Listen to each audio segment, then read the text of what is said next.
है कि वो इस काले कानून को 31 तारीख की डेडलाइन को ख़त्म कर दे और लोगों को इस कड़ाके की सर्दी में जो खौफ है, कश्मीर वादी में खासकर, कश्मीर वादी में आज घर से बाहर निकलना दूर, कपड़े के बगैर जीना मुश्किल है, छत के बगैर नहीं रह सकता। तो कैसे उन लोगों को थ्रेट में है जो झुग्गी झोंपड़ी में वादी कश्मीर में है और इन पीर पंचाल में है और चनाब वादी में है और जम्मू शहर में इतनी सर्दी है, इतनी खौफ है, इस खौफ में लोग मजदूरी और पेट पालने का सोचें या बैठ के सरकार को रोएं, ये गलत बात है। अब लास्ट में ये बात मैं कहूँगा कि सरकार एक अंदाज़ा लगाए, 50% पॉपुलेशन जम्मू कश्मीर की जो लैंड लेस है और वो स्टेट लैंड पे आबाद है, लिहाजा पूरी रियासत को बेदखल न किया जाए, इससे मकसद पूरा नहीं होगा। किन को बसाना चाहोगे इन पहाड़ों में और किन के हकूक़ छीनोगे, ये अच्छी बात जचने वाली नहीं है। हमारी आखिरी अपील है कि हमें बग़ैर इस सड़कों पर रोने की, आवाम को बग़ैर मुसीबत के अगर कोई राहत देनी है गवर्नमेंट ने तो सीधा ही हकूक़ मलकियत का ऐलान किया जाए, ये हमारा आखिरी फ़ैसला है। और जब तक हकूक़ मलकियत नहीं मिलते हैं हमें आज़ादी से अब तक कोई ज़मीन नहीं मिली है। आप देख रहे हैं न्यूज़ 7 इंडिया और मैं हूं अरफाज अहमद डांग। आज की खास मुलाकात में हमारे साथ मौजूद हैं फ़ारूक मोहम्मद चौधरी साहब, जो कि DAP के प्रोविंशियल सेक्रेटरी हैं। बातचीत करेंगे। सर, स्वागत है आपका न्यूज़ 7 इंडिया में। बहुत बहुत शुक्रिया डांग साहब आपका। फ़ारूक साहब, अगर बात करें, हम अभी देख रहे हैं आप हफ्ते 10 दिन से जो हैं कुछ ऑर्डर्स जो हैं वो काफ़ी ज़्यादा वायरल हो रहे हैं, कुछ वर्बल स्टेटमेंट्स आ रही हैं ऑफिसर्स के द्वारा, कुछ रिटर्न में आ रहे हैं, उसके बाद फिर से वर्बल स्टेटमेंट आता है कि आम आदमी को तंग नहीं करेगा, परेशानी करेगा, लेकिन देखने में कुछ उल्टा मिल रहा है। अगर हम दरहाल की बात करें, डिस्ट्रिक्ट रियासी की बात करें, रामबन की बात करें, हर डिस्ट्रिक्ट में लोग घबराए हुए हैं, डरे हुए हैं, सहमे हुए हैं। 100 सालों से जिन लोगों ने वहाँ पे काश्तकारी की, अपना छोटा छोटा कोई मकान बनाया, रह रहे हैं, मतलब 5 भाई थे, 5 भाइयों के हिस्से में वो ज़मीनें बंटी हुई हैं, तो आज कहीं ना कहीं एक बहुत ज़्यादा लोग परेशानी का सबब बन चुके हैं ये जो ऑर्डर्स आ रहे हैं। देखिए हजूर, इसमें बात यूँ है कि एक कानून जो आज़ादी से पहले राजा महाराजा ने जो ज़मीन पट्टे पर लोगों को दी, वो ज़मीन मरूसी मलकियत कहलाती है। लेकिन भारत देश को आज़ाद होने के बाद जम्मू कश्मीर में अब तक ज़र इस्लाहत कानून के बग़ैर जो एग्रीन रिफॉर्म एक्ट है शेख मोहम्मद अब्दुल्ला साहब ने लाया, उसमें जागीरदारों की ज़मीन जो है काश्तकारों को मुंतकिल हुई, लेकिन जो लोग स्टेट लैंड पे काश्तकार थे आज़ादी से पहले और उसके बाद, या ये जो हमारी जम्मू कश्मीर और लद्दाख जो स्टेट बनी, इसमें रहने वाले वो लोग जो लैंडलेस थे, सदियों से पहले आदिवासी थे, खाना बदोश थे, या दूसरे शेड्यूल कास्ट भाई हों, शेड्यूल ट्राइब हों, या और भी अपर कास्ट के लोग भी जो बेज़मीन थे, लैंडलेस थे, उनको वक्ती हुकूमतों ने वहाँ बैठने की इजाज़त दी। किसी जगह पे LB 6 S-432 एक्ट लागू हुआ और कुछ गरीब लोग अप्रोच न कर पाए तो उन पे लागू नहीं हुआ। वो ज़मीनें भी हैं जो 1960 से पहले की उनके नाम चल रही हैं, इन तक उनकी गर्दवरियाँ। कुछ ज़मीनें 71 के आइन के मुताबिक जो रूल बना उसमें कि भाई जो 71 से काबिज़ है तो उसे नहीं छेड़ा जाएगा, वो काश्तकारी करे। और कुछ ज़मीनें उसके बाद जैसे आप देखेंगे कि 20 निकाती प्रोग्राम था भारत सरकार का कि जिसको कोई लैंडलेस है उसको थोड़ी ज़मीन 7 मरले दी जाए और उस पर एक मकान इंदिरा आवास दिया जाए। तो इस वक्त तक वो उसी तरह चलता रहा और बीच में हमारे 2008-7 में जो रोशनी एक्ट लागू हुआ, जब गुलाम नबी आज़ाद साहब चीफ मिनिस्टर थे, उनके दौरे हुकूमत में इन तमाम कज़ियों को ख़त्म करने के लिए जो रह चुके थे, हेल्पलेस लोग थे जिनकी अप्रोच नहीं थी, लेकिन वो 1 मरला 2 मरला कनाल, 2 कनाल, 10 कनाल जो एग्रीकल्चर पर्पज़ के लिए इस्तेमाल होती थी, या 5 मरले से कम जो रेजिडेंशियल के लिए थी, वो स्टेट लैंड काबिज़ नाजायज़ लिखते थे, उसको लीगलाइज़ किया गया रोशनी एक्ट के तहत, और वो हुकूमत जम्मू कश्मीर की कैबिनेट ने किया था। हमें समझ नहीं आती है कि ये आज कौन सी हुकूमत है। हम मानते हैं कि हम यूनियन टेरिटरी में हैं, हम मानते हैं कि हमारा स्टेट का दर्जा ख़त्म हुआ है, लेकिन स्टेट का दर्जा ख़त्म होने के साथ लोगों के हकूक़ ख़त्म नहीं हुए। हमारे भारत सरकार की जानिब से भी ऐसे कवानीन हैं, शायद जिन्होंने यहाँ लागू किया, चीफ सेक्रेटरी साहब ने या मौजूदा हुकूमत ने कहा कि 31 तारीख तक सभी ज़मीनें खाली करो। ये कोई आंखें बंद करके है। मुझे नहीं लगता है कि भारत के आईन में किसी को रहने के हक़ नहीं है, मकान बनाने का हक़ नहीं है देश में। अगर कंट्री लेवल पे, नेशनल लेवल पे देखा जाए तो ऐसे कवानीन हैं कि जो लोग पटा नहीं रखते थे, भूमिहीन थे, उनको दी गई है जगह बैठने के लिए। और यहाँ दी हुई जगह को जो वापस छीनने के लिए जो किया जा रहा है, ये मेंटली हरास्ड किया जा रहा है स्टेट के लोगों को, पॉलिटिकल बेनिफिट के लिए, सियासी मफादात के लिए। जो रूलिंग में भारतीय जनता पार्टी है, तो वो यहाँ पर ये चाहती है कि लोग एक मुसीबत में पड़े और बाद में हम एक नकली सहानुभूति लेकर उनके पास जाएं कि नहीं तुसेंगे नहीं छेड़ना, ऐसे वो दुए थे। तो ये एक सियासी ट्रेंड है। अगर ये कानून 31 तक हर किस्म की ज़मीन खाली करने का है, तो मुझे लगता है कि 70 लाख लोग इससे मुतासिर होंगे। लगभग 1-1.5 लाख मकानात गिरेंगे और लाखों लोगों की ज़मीनें जो हैं वो आबाद एग्रीकल्चर पर्पज़ के लिए, जिसमें गाय भैंस पालते हैं, घास बीजा में लगाते हैं, उसमें अपना माल बांधते हैं। यहाँ के लोग मालदार हैं। ये किंग स्टेट थी, ये कोई लाचार रियासत नहीं थी। यहाँ हर आदमी अपनी ज़मीन रखता था। लेकिन हमारी सरकार जो इस वक्त की है, मैं माननीय प्रधानमंत्री साहब से आपकी वजाहत से ये दरख्वास्त करता हूँ और होम मिनिस्टर साहब अमित शाह साहब से और LG मनोज सिन्हा साहब से कि वो नज़रसानी करें। कड़ाके की सर्दी का सीज़न चल रहा है, इसमें जो लोग तंबू में, झोंपड़े में हैं, छप्पर में हैं, वो अपना कंबल और चादर ओढ़ करके रात को बच्चों के साथ गुजारा करते हैं, जब उनको भी उखाड़ दिया जाएगा। और जो लोग अपनी तकदीर बनाए बैठे हैं मकानों में, उन्होंने मेहनत मजदूरी करके उसमें मकान बनाया, चाहे वो इंदिरा आवास योजना का हो, चाहे प्रधानमंत्री आवास योजना का हो, चाहे खुद उसने अपनी मेहनत से बनाया हो, उन आशियानों से जिनको महरूम करने की थ्रेट डाली हुई है और बच्चे, औरतें, बुज़ुर्ग जो हैं वो घबराहट में हैं। तो ये मेंटली हरास्ट करके रियासत के लोगों को एक पॉलिटिकल डायरेक्शन देने के लिए ये कज़िया किया जा रहा है। वरना हम पूरा जानते हैं और मनोज सिन्हा साहब भी जानते हैं कि 31 तारीख तक स्टेट की सारी ज़मीन खाली नहीं हो सकती है, ये बिल्कुल नहीं हो सकती है। जैसा आप डिस्ट्रिक्ट रामबन से बिलोंग करते हैं, तो किस तरह की खबरें या किस तरह की वहाँ से चर्चाएं, बातें जो हैं, लोगों से आपको मैसेजेस आ रहे हैं या कोई फ़ोन कॉल्स आ रहे हैं, तो क्या कुछ कह रहे हैं? लगभग 700-800 ज़मींदारों को इनलिस्ट किया गया है। तहसीलदार रामबन ने जारी किया है खसरा नंबर के साथ, मालिक या ज़मीन काश्तकार के नाम, कि भाई उसमें आप खाली कर दीजिए। वो पटवारियों को डायरेक्शन मिल गई है। अब ऑपरेशन कब शुरू होता है, ये तो रामबन की बात है। DC ऑफिस से, तहसीलदार ऑफिस से एक चिट्ठी लिस्ट निकल चुकी है और लिस्ट में लिखा गया है, नाम लिखा है उसका, आगे कितने आदमी हैं वो लिखा है, कितने मरले उसके कब्ज़े में हैं, कितने कनाल हैं, मकान कितने में और ज़मीन कितने में है, वो सब जारी कर दिया गया है। तो मैक्सिमम पॉपुलेशन हमारे पहाड़ों की, जो पहाड़ी इलाका रामबन है, उसमें मलकियत ज़मीन कहीं 5-6-8% है और 60-70-80% लोग ऐसे हैं जिनके पास स्टेट लैंड ही है। फॉरेस्ट लैंड भी थोड़ी बहुत है, लेकिन स्टेट लैंड है, जिनके पास रियासत में और कोई लैंड नहीं है। तो उन लोगों को जो है इस वक्त परेशानी है, वो वहाँ से फ़ोनिक तौर पे पूछ रहे हैं कि तार लगाएंगे, क्या करेंगे, लेकिन ऑपरेशन शुरू तो नहीं हुआ है। ये लिख दिया गया है कि अगर वो 31 तारीख तक खाली न करें, उसके बाद अगर सरकार खाली करेगी तो उस मालिक जो है उसको सज़ा के तौर पर वो ख़र्चा भी देना पड़ेगा जो सरकार का लग जाएगा।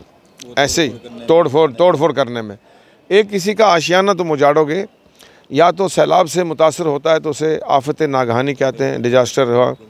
तो ये आफत जो है ये एक पॉलिटिकल पार्टी ने लाई है लोगों पर, तो है नहीं अभी नहीं। अगर पॉलिटिकल पार्टी की तरफ से डायरेक्शन नहीं है तो मौजूदा हुकूमत दिल्ली में नेशनल लेवल पे भारतीय जनता पार्टी की है और स्टेट में इनडायरेक्टली LG के द्वारा यह सरकार एडमिनिस्ट्रेशन चल रही है। चूँकि यहाँ जमहूरियत नहीं है, कोई उनके नुमाइंदे नहीं है, तो जमहूरियत का गला घोंट कर, जमहूरियत को कैद खाने में बंद करके जो हमारा प्रोटेक्शन करती है देश में, जमहूरियत हर को हक बोलने का है, रहने का है, जीने का है, वो सारा हक जो है बांध कर कमरे में हमें यूनियन टेरिटरी में ला करके LG इंतज़ामिया के अंदर रखा है। कोई हमारी पॉलिटिकल अप्रोच नहीं है कि वो ऑफिसरों को समझाए।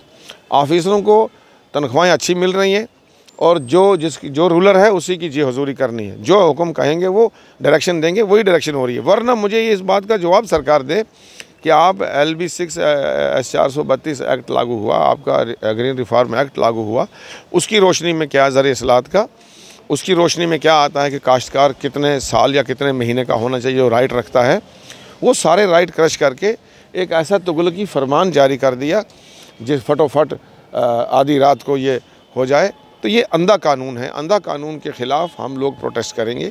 हमारी पार्टी डेमोक्रेटिक प्रोग्रेसिव आज़ाद पार्टी के चेयरमैन साहब ने, गुलाम नबी आज़ाद साहब ने जुमा के रोज़ ये जारी कर दिया है बयान कि हम बेज़मीन लोगों के साथ खड़े हैं जिनको सताया जा रहा है, और जो लोगों के साथ जुल्म ज़्यादती होगी हमारी जमात खड़ी है। तो इससे कंसर्न में हमें 18 तारीख तक हर जगह छोटे छोटे प्रोटेस्ट, हर तहसील हेडक्वार्टर पे, ज़िला हेडक्वार्टर पे प्रोटेस्ट करके हम अपना जो प्रदर्शन है वो दर्ज करेंगे। और रियासत के लोग जो हैं वो इसमें परेशान हाल हैं। हम ये कहना चाहते हैं कि बराए मेहरबानी तुगलकी फरमान को रोका जाए, इस अंधे कानून को, नहीं तो हालात रियासत में पहले ही देखें आपके यहाँ प्रोटेस्ट पे मुलाजमीन, जो छोटे मुलाजमीन प्रोटेस्ट पे हैं। कश्मीरी पंडित भाइयों का कोई अभी 30 सालों से उनको सही एकोमोडेट नहीं किया गया, उनको फैसिलिटेट नहीं किया गया। इसी तरह से गुजर बकरवाल आबादी जो सदियों से खाना बदोश रही है, उनको एकोमोडेट नहीं किया, रिहेबिलिटेट नहीं किया गया। ये भी आपसे पूछना चाहता था, गुजर बकरवाल कम्युनिटी के लिए जो है फॉरेस्ट राइट एक्ट लाया गया और बहुत ज़्यादा ढिंढोरा पीटा गया, ढोल नगाड़े बजाए गए, तो क्या उनको भी इस तरह के नोटिस जा रहे हैं या कोई लिस्ट आपके पास इस तरह की है जिसमें उनको भी ये नोटिस जा रहे हैं? जहाँ तक गुजर बकरवाल का टोटल जो लैंडलेस लोग हैं, उनमें से 5-6% ही लोग फॉरेस्ट लैंड में हैं। मान लो अगर 100 लोग हमारे लैंडलेस हैं, उनमें से 10 लोग जो हैं वो फॉरेस्ट में आबाद हैं।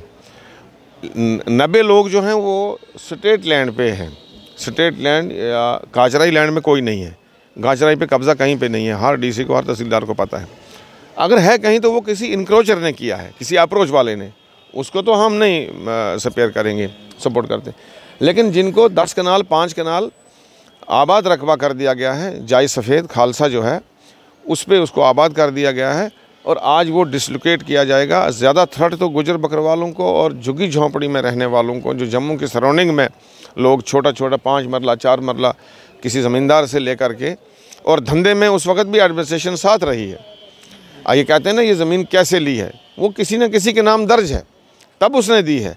जबकि रोशनी आया उसकी खुशी में, या और बहुत सारे लाज हैं कि अब इस ज़मीन को जो आबाद है, जिसमें सिर्फ फसल, घास और अनाज पैदा होता है, यहाँ सब्ज़ी की बाड़ी पैदा होती है, क्योंकि इस पॉपुलेशन इतनी बढ़ चुकी है कि कहाँ से सरकार पूरा करेगी, ज़मीन से ही पैदा होगा अनाज। तो बहुत सारे आइन यहाँ लगे, बहुत सारे फरमान यहाँ लगे कि भाई ये जो फसल पैदा करने के लिए आपको हम जाय सफ़ेद का कहते हैं, या जंगलात में कोई रकबा खाली है तो ये ग्रीन सिग्नल शेर कश्मीर का था कि जो रकबा खाली है, जहाँ जंगलात नहीं है वहाँ आबाद करो और ज़िंदगी गुजारने की बात करो। इसी तरह स्टेट लैंड भी है, तो उसको आज बजाय भूमि पट्टा देने के, उसको हकूक़ मलकियत देने के, आज उनको हकूक़ मलकियत मिलना चाहिए था, टिल टाइम नहीं मिला आज़ादी से अब तक। तो मेरी दरख्वास्त आपके ज़रिए ये है कि उन तमाम ज़मींदारों का और उन तमाम लैंडलेस जो लोग स्टेट में कहीं ज़मीन नहीं रखते हैं, उनके कब्ज़े में चाहे मकान के लिए 1 मरला है, चाहे 10 कनाल है, 50 कनाल है, वो ज़मींदार उसको बनाया जाए और पूरे हकूक़ मलकियत दिए जाए। जब तक हकूक़ मलकियत नहीं मिलेंगे अब, तब तक हम लोग जो हैं अपना संघर्ष जारी रखेंगे। जम्मू कश्मीर के कानून को, जो अभी सेंट्रल लॉज यहाँ लगे हैं एज यूटी, तो उसमें हम प्रधानमंत्री जी से कहते हैं कि जब आपने भारत की बहुत सारी स्टेटों में लोगों को रिहेबिलिटेट किया है, सबका हुकूमतों ने किया है, तो बराए करम जम्मू कश्मीर के लिए बजाय 31 तारीख को खाली करने के लिए उनको हकूक़ मलकियत का ऐलान किया जाए, ताकि लोग स्वागत करें कि अच्छा राजा राज कर रहा है। यहाँ तो लोग अब उसे दुरुस्त राज कह रहे हैं। ये तो उनको भी सोचना पड़ेगा। अगर कोई इंतकामी कार्रवाई है किसी रिलीजस के आधार पर, किसी फ़िरके के आधार पर, कि भाई हम ये ऐसा फरमान जारी करेंगे तो एक फ़िरका खुश होगा, वो हमें वोट डालेगा, वैसे तो है ही नहीं ना इसमें जितनी भी लिस्टें जिन तहसीलों से आ रही हैं, इसमें कोई मसला ही नहीं रहा है, वो मकसद ही पूरा नहीं होता है। इंसानी मसला है जनाब। हमारे राजपूत भाई बेज़रात हैं, हमारे ब्राह्मण भाई बेज़रात हैं, 4-4 मरले 2-2 मरले में मकान शहरों के आसपास अपनी ज़िंदगी जीने के लिए। अगर देश में जीने का हक़ नहीं है, ये एक जीवन दाता होगा जो ज़मीन मलकियत देगा। तो हुकूमत करनी है, लेकिन इसमें खुदा का इंसाफ ये कहता है कि आप इन्हें हकूक़ मलकियत सभी को दिया जाए, न किसी की दुकान उजाड़ी जाए, न मकान उजाड़ा जाए, और न किसी के बच्चे को। अब छोटे छोटे बच्चे जो स्कूल गोइंग हैं, 8 साल के, 10 साल के, 15 साल के, जब वो सुनते हैं कि हमारा मकान अब गिरेगा, हम नाजायज़ हैं, तो कितना बड़ा दुख में देश में जी रहे हैं लोग। हम चाहते हैं प्रधानमंत्री साहब से कि वो अपने देश के नागरिकों को खुश करने के लिए उनका हक जो है वो उनको मिली हुई ज़मीन है, उनको हकूक़ मलकियत दिया जाए। आम जनता के लिए आप क्या मैसेज देना चाहेंगे जिन लोगों को ये नोटिस जा रहे हैं, जो परेशानी का सबब बन रहे हैं? एक तरफ बिदूरी साहब कह रहे हैं कि आम व्यक्ति को, आम परिवार को घबराने की ज़रूरत नहीं है, दूसरी तरफ से आप भी कह रहे हैं, और नोटिस जिन लोगों को जा रहे हैं वो आम लोग हैं, आम शहरी हैं, इंक्रोचर्स नहीं हैं, उनके खिलाफ जो कार्रवाइयाँ हो रही हैं या होने जा रही हैं, या ये कहा जा रहा है कि 31 जनवरी तक आप खुद से करिए, नहीं तो आपसे पेनल्टी के रूप में जो खर्चा आएगा सरकार का वो भी आपसे लिया जाएगा। तो क्या संदेश रहेगा आपका आम जनता के लिए, किस तरह से इस परेशानी से जो है उबरा जा सकता है? देखिए, ये जो खामोश मिजाजी हमें नहीं जीने देगी। मेरी आम लोगों से गुजारिश है कि जिन लोगों ने अगर फैक्ट्रियाँ लगाई हैं या कहीं अपना फार्म हाउस खोला है या कहीं मार्केट बनाई है, तो अगर उनको वो एक्सेस है तो वो सरकार की ज़रूरत है, वो नाजायज़ है तो उसको हम नहीं रोकेंगे। लेकिन जहाँ तक आम लोगों का सवाल है, उन्हें सड़कों पे निकलना होगा, आवाज़ उठानी होगी, ताकि इस बहरी गूंगी सरकार को कह कर के ये काला कानून ख़त्म करने के लिए अब रियासत में कोई और डिस्कशन बाकी नहीं रही है, कोई नहीं रही है। फॉरेस्ट एक्ट भी एक फ्रॉड था, उसमें आप कह रहे हैं कि अगर एक मरला भी दूसरी ज़मीन होगी तो उसको फॉरेस्ट एक्ट नहीं मिलेगा। अब उसके ये रिकॉर्ड वो रिकॉर्ड सारा झंझट में डाल करके एक टाइम पास किया जा रहा है। ये बिल्कुल ऐसा सरकार का कोई आदेश नहीं है क्लियर कि फॉरेस्ट राइट एक्ट मिल गया है, नहीं। इसी तरह से मैं कहना चाहता हूँ तमाम जनता से, चाहे वो हमारे किसी भी तबके से हों, यहाँ इंसानी मसला है, किसी धर्म जात बरादरी का नहीं मसला है। यहाँ पर हम हिंदू भाई भी उतने परेशान हैं, मुस्लिम भी हैं, सिख भी हैं, गुजर भी हैं, राजपूत सब हैं। सभी लोगों को घरों से निकलना होगा और उस काले कानून के ख़िलाफ़ जो है आवाज़ उठानी पड़ेगी, ताकि प्रधानमंत्री जी को पता लगे कि हमने जो तुगलकी फरमान जारी किया था वो सोचे समझे बगैर था, और जम्मू कश्मीर की इंतज़ामिया को कह दिया जाए कि वो इस काले कानून को 31 तारीख की डेडलाइन को ख़त्म कर दे, और लोगों को इस कड़ाके की सर्दी में जो खौफ है, कश्मीर वादी में ख़ासकर, कश्मीर वादी में आज घर से बाहर निकलना दूर, कपड़े के बगैर जीना मुश्किल है, छत के बगैर नहीं रह सकता। तो कैसे उन लोगों को थ्रेट में है जो झुग्गी झोंपड़ी में वादी कश्मीर में है, और इन पीर पंचाल में है, और चनाब वादी में है, और जम्मू शहर में इतनी सर्दी है, इतनी खौफ है। इस खौफ में लोग मजदूरी और पेट पालने का सोचें या बैठ के सरकार को रोएं, ये गलत बात है। अब लास्ट में ये बात मैं कहूँगा कि सरकार एक अंदाज़ा लगाए, 50% पॉपुलेशन जम्मू कश्मीर की जो लैंड लेस है और वो स्टेट लैंड पे आबाद है, लिहाजा पूरी रियासत को बेदखल न किया जाए। इससे मकसद पूरा नहीं होगा। किन को बसाना चाहोगे इन पहाड़ों में और किन के हकूक़ छीनोगे, ये अच्छी बात जचने वाली नहीं है। हमारी आखिरी अपील है कि हमें बग़ैर इस सड़कों पर रोने की, आवाम को बग़ैर मुसीबत के अगर कोई राहत देनी है गवर्नमेंट ने, तो सीधा ही हकूक़ मलकियत का ऐलान किया जाए। ये हमारा आखिरी फ़ैसला है, और जब तक हकूक़ मलकियत नहीं मिलते हैं, हमें आज़ादी से अब तक कोई ज़मीन नहीं मिली है। आज़ादी से पहले महाराजा ने जिनको जगीरें दी हैं वही आज मलकियत कहलाती हैं।